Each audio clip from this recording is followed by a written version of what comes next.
Xehanort has to be somewhere in town. Hey there everybody, this is David on David's Brain, and here we are at the penultimate part of my Kingdom Hearts 3 playthrough.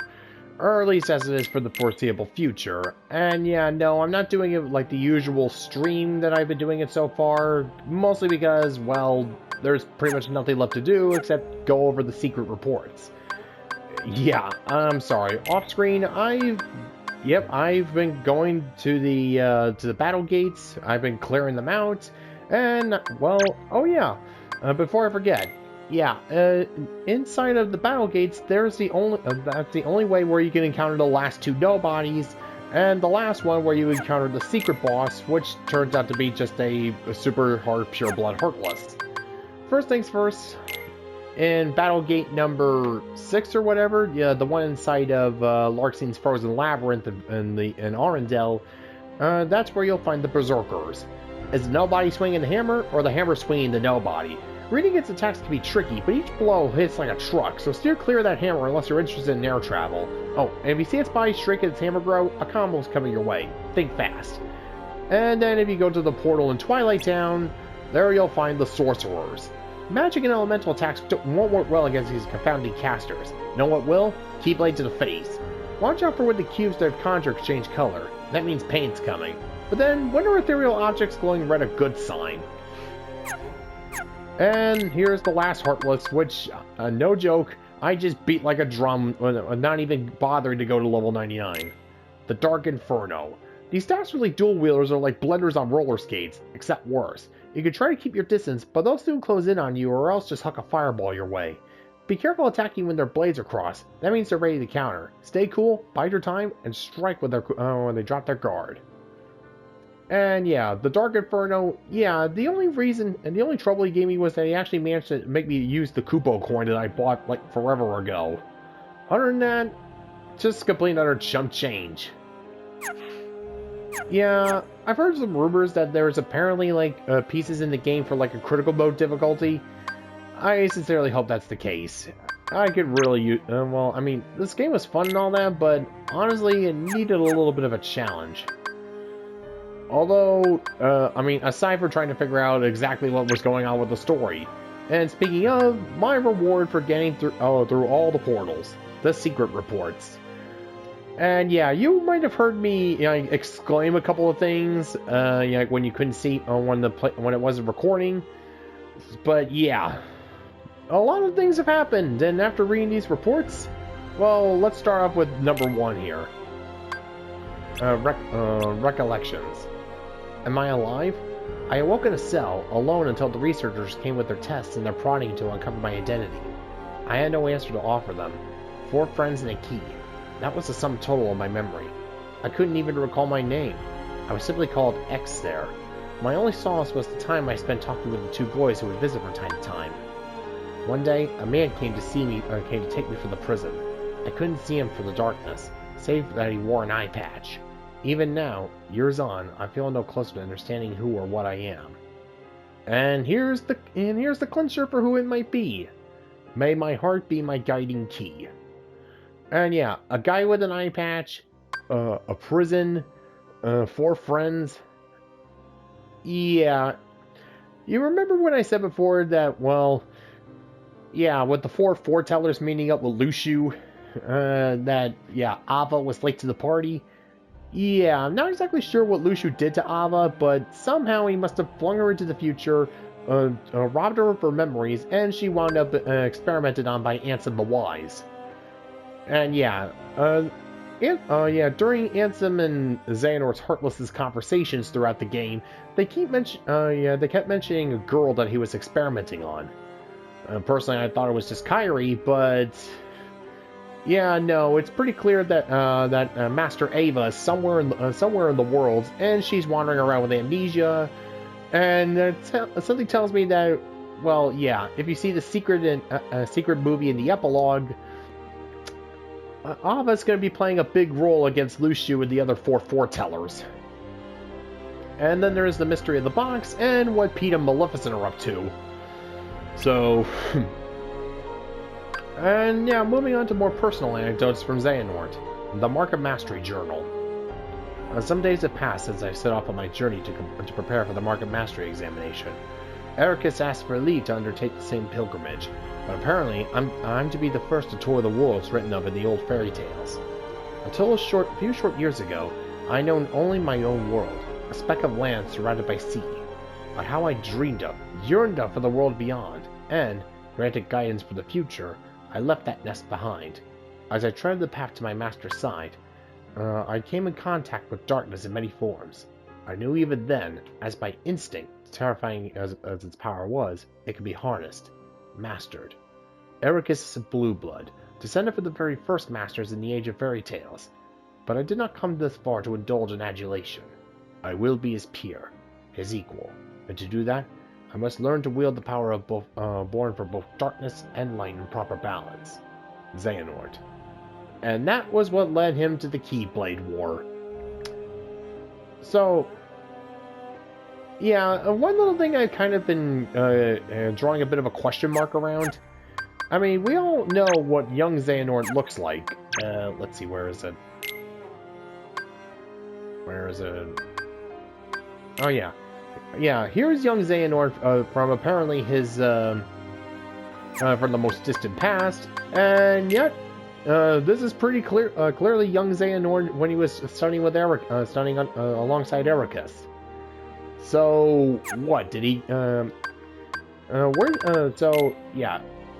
If the boy in black is the youngest Xehanort's been, then is this just the form that young Xehanort took when he got here, when his heart traveled through time? Did the replica go and create this body for him based on what his heart reflected, or... I have no idea. Let's see. Oh yeah, and I'll recall the story of the Keyblade Graveyard and Skalat Kylum in just a sec. And now here's when Xehanort and from when Terra Xehanort had amnesia was working under Ants of the Wise. Excerpts on the Heart. Notes on Subject X. Subject was found in the central square shortly after dawn. Female, approximately 15 years old. Again, let's see, shortly after dawn. Yeah, sounds like Ava, all right. After 7 days' observation, she spoke her first words, but couldn't provide a name. Subject exhibits signs of profound amnesia and displays concern about which world this is. Her words suggest that she departed her home world with others, though she cannot recall the names of her erstwhile companions. All efforts to explore these memories have met with a rejection response. After his initial experiments on me, Ants of the Wise ceased his research into the heart, his hands stayed by some fear I cannot fathom. Yet this new subject is like me, devoid of memories. She's a perfect sample upon which to continue my master's work. She too could benefit from it. By traversing the heart, we have a direct path into memory. I myself have begun to reclaim my lost past thanks to these very experiments. Who is she? Whence has she come? These are questions no scientist could ignore, and the words she muttered, "May your heart be your guiding key." Yep. So I guess Radiant Garden is just kind of like a dumping ground for people who were previously lost to darkness or something? I don't know. Anyways, Excerpt 2. Subject's memories have not returned, and our conversation remained less than lucid. What fragments can be gleaned in a local bygone world, like one out of fairy tales?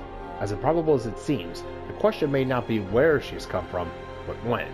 If she truly has crossed through time, the prospect of probing her heart is all the more compelling. My pilot studies used a handful of subjects, but none possessed the fortitude to endure them. Ultimately, all suffered mental collapse. I knew it would be a heavy blow to lose a subject as unique as she. Upon discovering the tests I've been conducting, my master demanded I cease my work immediately and destroy what research I'd compiled. Worse still, he ordered the release of my remaining subjects. She's gone. Where's Subject X now? Has wise Master Ansem hidden her away? Whatever the case, I will not be deterred. I will take her place as the first subject in the grand experiment to come. And we all know how well that turned out. So yeah, like I said before, Ava's wandering around at least Radiant Garden, living another life, and she's most likely been... Well, yeah, it seems pretty obvious that she hasn't reclaimed her Keyblade, otherwise she might have done something about all the Heartless and stuff, so... Yeah, she's basically just been wandering around for at least 10 or 11 years or so with complete and utter amnesia, and probably started a whole new life. And now, excerpts, memoirs from Sayax. That castle was a wonderland to us children. Within its walls, Ansem the Wise conducted his research, and the fruits it bore allowed everyone outside to live in peace and happiness. That alone was enough to stoke our interest, though not all the rumors that escaped its walls were so benevolent. By night, the muffled sounds of human wails emerged. There was talk of dangerous human experimentation. Lee and I couldn't help but hatch a plot to steal inside and sate our curiosity. The two who stood guard at the gates were researchers themselves, though you wouldn't think it to see them, massive and barrel-chested as they were, and slipping past that duo was only the first hurdle. It proved one not easily cleared. We were found and tossed out on our ears time and again. On the day we finally secured our entry, we descended the long spiral stair at the heart of the castle to find a dark space below it, lined with cages. There wasn't light enough to see if they were inhabited, and we were in no position to call out to any occupants within. Yet we could feel it, a definite presence, there in the black. Terror washed over us, and we immediately regretted coming. But just as we turned to flee, we heard the faintest of voices. The urge to run was nigh overpowering, but someone or something beckoned us on. There, framed by a tenuous sliver of light, we found her. And yeah, so apparently Ava was the reason why Lee and Isaac kept trying to get into the castle for so long. And it just keeps on going here. It was too dim to make out her features. We spoke to her in hushed whispers. Who was she? Why was she imprisoned here? She had no answers for us, had no memories at all. She was an enigma, but I knew I wanted to help her. So we continued our infiltrations. Most of them stopped short at the castle gates. When we did manage our way inside, we spoke with her. That was all the comfort two children like us could offer. But Lee had other ideas. He was determined to free her. We slipped into the castle that day, knowing only that we wanted with all our hearts to save her. But we did not find her inside on that day, or the next, or any of our other subsequent visits. Had she been moved? Had we simply imagined her? Lee and I knew there was only one way to be certain. And so we stand before the castle gates today, not as trespassing children, but in order to become Ansem the Wise's newest apprentices. And yeah, all that was just them joining up with the organization. All that was just to try to figure out what happened with Ava. And Xemnas took full advantage of that. And speaking of Ansem's apprentices, excerpts from Vexen on the replica program and reanimation. Following my erasure and my recompletion as a human, I did not awaken right away. Perhaps the damage was exceptionally grave. Even after waking, I remained in bed, pondering my next course of action. In my work on the replica program for the organization, I produced some 20 vessels. Most of the early results were failures. Not one of them granted a number. The first success to emerge from that early lot was the Riku replica. Subsequently, Shion, number 1, was essentially indistinguishable from a natural human, though she became unstable due to the influence of others. Using those two as my foundation, I worked to construct a number of nigh-perfect replicas, but just as they neared completion, my efforts were cut short. I suspect Xehanort aims to use both the initial lot as well as the unused replicas for my later work. I arose today and decided to walk out to the square, my first outing in some time. Yet my stroll was interrupted when a surprising visitor appeared with an unexpected offer. Though younger than me, he'd risen to become Xemnas' right hand. I accepted his terms to become a nobody once more. Easier to gain access to the old replica program that way. Whatever it takes to atone. Vexen. And yeah, no doubt Sayax showed up and offered Vexen's offer, and he saw that as his way in. And yeah, so what was Master Xehanort aiming to trying to do with the replicas? Well, here, the real organization. Xehanort seeks to gather 12 vessels, which, together with his true actual self, he considers the real Organization 13. Now that he has the numbers he needs, Demax and I are being treated as reserves. Several others who served Xemnas in the old organization have followed the same course as mine, electing to abandon their newly restored humanity and rejoin the real organization as nobodies. but not Xemnas. Xemnas cannot exist in the present because there is already a Xehanort here, the old man in charge. The old man's humanity prevents his heartless and nobody, others vanquished in the past, and his younger self from being denizens of this time. To circumvent this, Xehanort is using the prototype replicas I created in the past as containers, plucking his other selves' hearts from the time they existed. Xehanort ordered me to refine the prototypes, to make them closer still to the real thing. Perfecting my creations so they may house true flesh-and-blood humans suits my own purposes as well. All that remains for my atonement is to devise a way to pass on as many of my vessels as I can to those who truly deserve them. So yeah, that explains why, young Xehanort, Ansem, Xemnas, and possibly even Vanitas, they were just using Vexen's prototype replicas to basically act as host bodies for them. Yep, anybody ever seen Beast Wars? And specifically the beginning of Season 2, where Rhinox had to dip into the Matrix, retrieve Optimus Primal's spark, and put it inside of a blank protoform in order to get revive Optimus. Yeah, I'm guessing that's pretty much what happened with Ansem, Xemnas, and young Xehanort, and I think Vanitas too. And yeah, I'm not exactly sure where Terra Xehanort came from. Wait a minute, hang on. Terra Xehanort was when Xehanort was in control of Terra's body, and it was through him that originally created Ansem and Xemnas. So, how could Terra Xehanort... And when Ansem and Xemnas were beaten, Terra Xehanort should have returned. So, how is Terra Xehanort and old Xehanort still in the same... I'm guessing because Master Xehanort somehow exists outside of space-time or something like that. I don't know. This is making my brain hurt. Anyways, moving on to something hopefully a little bit more sensible. Yinzo, Ansem Code Conspecticus Exit 1. I've pored over the data my master entrusted to Riku. Here I offer my preliminary conclusions. Within Sora's heart are 3 compartmentalized boxes, each containing the heart of another. One box holds Roxas, another holds a second heart that has been with Sora nearly as long. The third has held its heart for much longer. These hearts have melded with Sora's and no longer have voices of their own. Any attempt to mechanically extract them could prove as dire for Sora as what caused him to become a Heartless in the first place. First, a vessel for each heart must be readied. Then a spark of some sort is required to induce its waking. Obviously, the ideal solution is to restore each heart to its own body, but whatever the case for the 2 unknown individuals, Roxas possesses no such thing. The same is true for Naminé, who we believe resides within Kairi's heart. Still, if alternate bodies can be secured for them, all their hearts require to be awakened is that spark, people they cared for and who cared for them, who could show them the way home. Complete and perfect digitalization of the heart is impossible. We can only hope to partially reconstruct it. Thus, I see no way forward but to extract the hearts we so desperately need directly from within Sora. Fortunately, the data stored in Twilight Town contains a near-perfect record of the memories of those who lived there.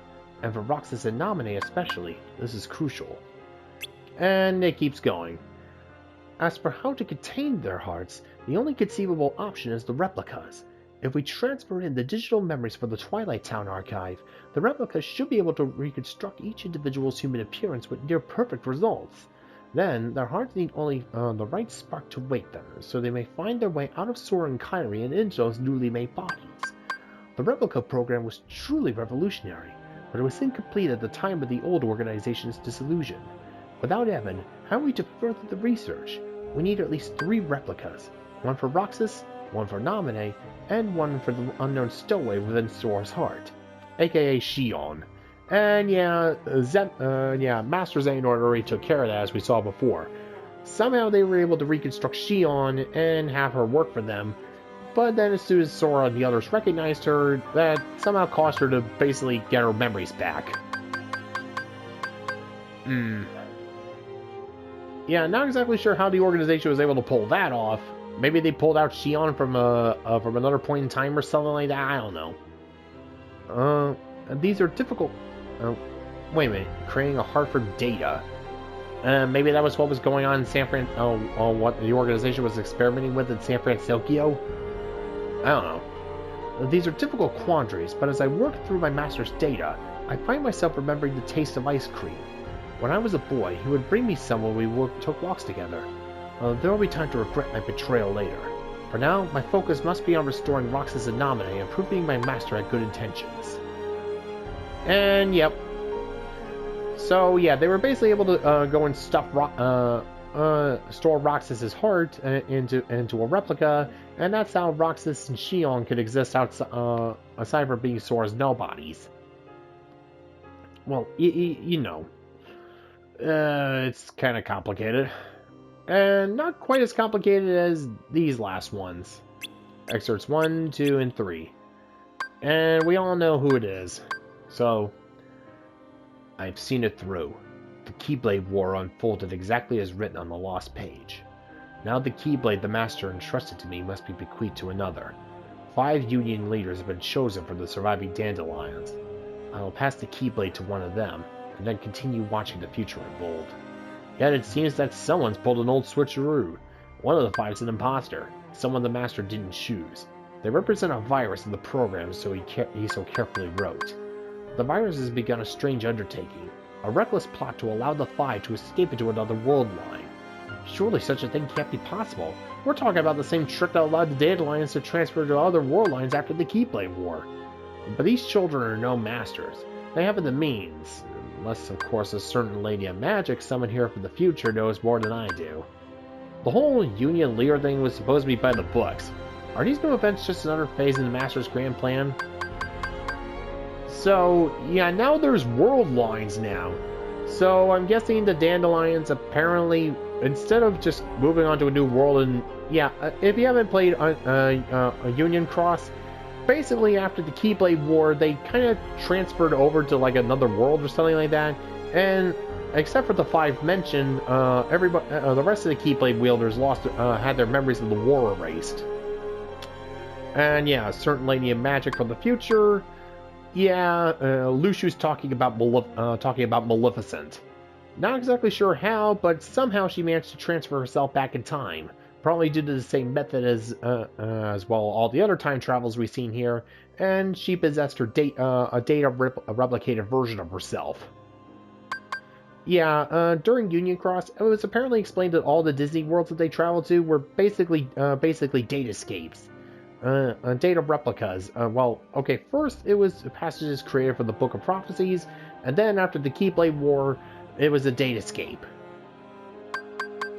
So yeah, we already knew I already saw one of them killed, and yeah, no idea who the imposter is. Well, okay, I have 3 ideas. Yeah, Ephemer, Scold, and Ventus. Yeah, I doubt either of those 3 are the imposter. That only just leaves Brain and a certain man by the name of Larum, who, yeah, is most likely most likely Marluxia's original self. And yeah, it could be either one of those 2, or it could be Ventus, or it could be Scold. We'll just have to find out. Anyways, number 2. Even on a world line with no Keyblade War, peace is but a dream. In the presence of us in the absence of us and our master, a darkness arrived, one that shall utterly lead the world to yet another demise. Amid the chaos, I bequeathed my Keyblade to one of the Union leaders, just as the master instructed. I watched as the 5 were sent into another world line, at no small cost, ensuring the line of Keyblade wielders will live on. And now, Keybladeless, I must depart this land to fulfill my final task. This means casting my own body aside and sojourning my heart in vessel after vessel, as many as it takes. But I'll continue gazing upon each era, one onto the next. In time, be it years or decades, centuries or millennia, I will meet the 5 once more. Somewhere in the cylindrical history of bequeathings, a chosen one will appear and reenact the Keyblade War.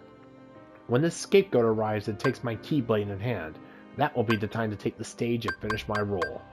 The Lost Masters will awaken.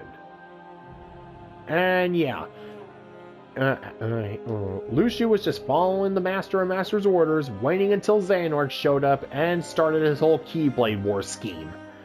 And then, apparently once all that was over, he had to go and summon the other 5 back for something. And number 3. And yeah, I'll just use... Alright. It seems this body, this name will be my last. The lives I've lived over the ages could fill volumes, but for now, I must focus on what matters most. The Keyblade has been successfully passed down, generation to generation, and it seems a Keyblade master devoted to the darkness may finally arise. Until now, I've watched over the course of events from a distance. Perhaps the time has come to intervene. I need only play the role of a fool desirous of the Keyblade's power. I'll don the mask of his ally in order to keep watch over my Keyblade from close by. The Gazing Eye. A Keyblade forged from the eye of the Master of Masters. He passed it to me as I have to others, and through it he can see the future, all that will ever come to pass. Spanning the ages of body after body, life after life, my task is to keep vigil over the eye as it passes from hand to hand. It's been a long time, longer than I can express. But now at last the Keyblade War's begun, and Kingdom Hearts will open. A true and complete Kingdom Hearts, born from the clash between darkness and light. I'll soon be reunited with my own companions, and in that moment, my long vigil will reach its end. He'll return. So yeah, in case that change of voice wasn't clear enough, yeah, Lushu was actually Zigbar this whole damn time. Yeah, just like with Dante from the 2003 Full Metal Alchemist anime, yeah, Lushu's basically been doing the same thing Xehanort did, only just like for way, way longer. So yeah, his ultimate, Lushu has basically just been putting Xehanort in the right direction, acting as basically helping him carry out his plans, so that the prophecy comes to pass, and then once he's got his Keyblade back, all Lushu has to do is summon back his the 5 foretellers, and then start planning on how to resurrect the Master. And again, just not exactly sure what the end goal is. And now for the recap of the Keyblade Graveyard. The 13 Seekers of Darkness and 7 Guardians of Light convened in the Keyblade Graveyard, and the Keyblade War began anew. Sora and the others cut through legions of heartless, nobodies, and unversed, oblivious to the true dangers that awaited them. Terra Xehanort appeared, and single-handedly struck down Ventus and Axel. Donald mustered all of his magical might to blast our foe away, but collapsed from the exhaustion afterwards. Then, a demon tide broke loose from the realm of darkness and consumed all of our friends. Our light had expired before it could so much as flicker. Crushed, Sora wept. Alone, I'm worthless. We've lost. But as shadow washed over the rest of us, Riku reminded his friend, "You don't believe that. I know you don't." And yeah, I had to go and play the martyr card. Sora awoke in a world of nothing but sea and sky. He'd seen this place in his dreams before, but this wasn't sleep. He encountered a strange creature named Kirithi, whatever, who told him he was in the final world. While Sora's heart had survived utter destruction, his physical form had been fragmented, and so he set about piecing himself back together. And boy did that take a while. And also he encountered hearts that were in there, including Naminé and someone else. Whole once more, he wished with all his heart to save his friends and return to the Legion of Shadow that had consumed him. That's when I realized I was still here too. I encouraged Sora to explore the worlds we've been to and free the hearts of our lost friends. Yeah, Jiminy was still there. Wait, where were you? Where were you when Sora was, running around in the void? Anyways, Sora pursued his friend's captors through dark corridor after dark corridor, freeing their hearts one by one, all except Kairi's. It was then that Chip and Dale told us to wait till the Keyblade Graveyard had reopened. But before we could go look for Kairi, though, young Xehanort appeared and offered up a cryptic warning that Sora was misusing the power of waking and would pay a high price for it. What did he mean? Yeah, apparently, the power of waking comes at a bit of a heavy price, especially for when you misuse it, and apparently Sora faded away after saving Kairi and wound up in some other world. And again, we'll probably figure that out at some point later. We returned to the site of our defeat, where Sora was reunited with Kairi amidst the Demon Tide's darkness. Kairi never stopped believing in Sora, and the pure light within her, one of the the new 7 hearts, was what kept his heart from being extinguished. She took his hand, and together they left the dark to a familiar sight, the Keyblade Graveyard, shortly before we made our last stand. A heart of light, so long as it retains even the faintest glow, will always rise to banish the darkness, as sure as dawn sweeps away the night. And so it was that Terra's lingering will awaken and begin wresting control of his body back from Xehanort. So it was that Keyblade wielders from the past came and fought alongside Sora against the Great Demon Tide. And so it was that Yen Sid, Donald, and Goofy stood bravely against a sea of Heartless. And nobody's in on verse, but whatever. The many bonds we shared became our courage and our armor as we press on to settle things with Organization 13 once and for all. Riku had been holding his ground alone against Dark Riku and Xigbar, and Ansem, who retreated when Sora joined the fight. The two friends defeated Dark Riku, who insisted the Riku on our side was the fake, but the final judgment was rendered by a third Riku, the replica inside Riku's heart. He could have seized Dark Riku's body for his own, but instead the replica sacrificed himself in order to tear Dark Riku free of the vessel, so it could be saved for Naminé, just so he could keep his promise. Xigbar was defeated as well, asserting that with his final words that he too was worthy of wielding a Keyblade. Oh, you... Yeah, I've been hearing Kingdom Hearts... I've been seeing Kingdom Hearts getting compared a lot to Metal Gear Solid, and yeah, after that little revelation, Xigbar is basically Revolver Ocelot. The only thing that was missing was Xigbar just saying to Sora, "You're pretty good." And with the present fight ended, Riku took off after Ansem while Sora pressed on to the next battle. Sora arrived to find the king single-handedly facing Marluxia, Larxene, Luxord, and Xemnas. Seeing the tide of battle shift, Xemnas made a hasty retreat, leaving his fellow organization members to be defeated one by one. Luxord, empowered by Xemnas, trapped the king in a card and challenged Sora to one final game. Sora saw through the ruse and emerged victorious. On his final breath, Luxord offered praise for the young Keyblade wielder. As for Larxene, she claimed she'd never truly been in Master Xehanort's corner, but was sticky by someone else. And Marluxia's defeat seemed to kindle his heart and trigger memories of who he once was. Yeah. Amnesia seems to be a bit of a prominent thing going on lately. I wonder why. Another small battle had been won. King Mickey went after Xemnas, and Sora continued on to help the others. Ventus and Aqua were waging their own battles, he against Vanitas, and she against Terra Xehanort. Sora arrived just in time to level the playing field. Vanitas' mask was shattered, revealing a face identical to Sora's beneath it. Even as he perished, he refused to come into the light, insisting that light is defined by shadow. As for Terra Xehanort, Aqua and Ventus were careful not to harm their friend's body too gravely, but Terra Xehanort refused to cease his vicious onslaught. Thankfully, their bonds of friendship won out. With a rasp, Terra spoke with his own voice for the first time in forever, and he banished Xehanort from his body once and for all. The three friends, battered but unbroken, celebrated their long overdue reunion while Sora pushed onward to the next battle. And yeah, Terra was finally free of that never-ending, ungodly nightmare of having Master Xehanort using his own body. Yeah, basically just Terra. After 10 years, Terra was finally free of being a prisoner in his own body. Axel and Kairi were still new to the Keyblade, and it was showing as they tried to fend off Saïx and another Blackcoat. As Xemnas prepared to finish off the traitor Axel, the mysterious third figure came to Axel's defense. Her name was Xion, and the connection that she and Axel shared was finally enough to awaken Roxas from within Sora and to call him back into this world. Sora and the others now held the advantage, but Xemnas refused a peaceful end. He grabbed Kairi and fled. And yeah, Kairi just really gets the shaft here. Don't really get why. I mean, yeah, I get it, she's inexperienced with the Keyblade, but come on. Yeah, Kairi's almost approaching Princess Peach levels of, oh, you gotta be kidding me. Roxas and Xion took Axel and Kairi's place in battle and helped Sora tame Saïx's rage.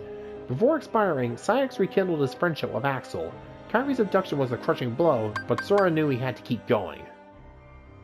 And with the gauntlet of battles fought and won, Sora rejoined Riku and the King. The three of them faced off against Xehanort in his various forms. They had no choice now that Kairi was Xehanort's hostage. With one light or another, Xehanort was determined to open Kingdom Hearts. Sora, Riku, and Mickey showed tremendous courage as they defeated Ansem, Xemnas, and young Xehanort. But these were the very clashes Master Xehanort needed to create the Keyblade. He required just one more. Sora watched in horror as Master Xehanort struck Kairi down. Yeah, see what I mean? Sora and his friends were filled with rage, and at the moment they struck back at Xehanort, the clash between 13 darknesses and 7 lights was complete, and the Keyblade was forged. Kingdom Hearts was steeped in darkness, and the world around us began to crumble, yet still the Guardians of Light refused to give up.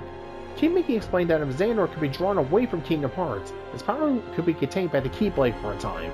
Sora volunteered to take our nemesis on himself. With Donald and Goofy by his side, two faithful friends who had stuck with him through countless adventures, Sora left towards Xehanort to cast the old master through his own portal. And yeah, this portal thing, I'm not exactly sure how that works, or how it wound up here. The trio emerged onto Scala at Kylum.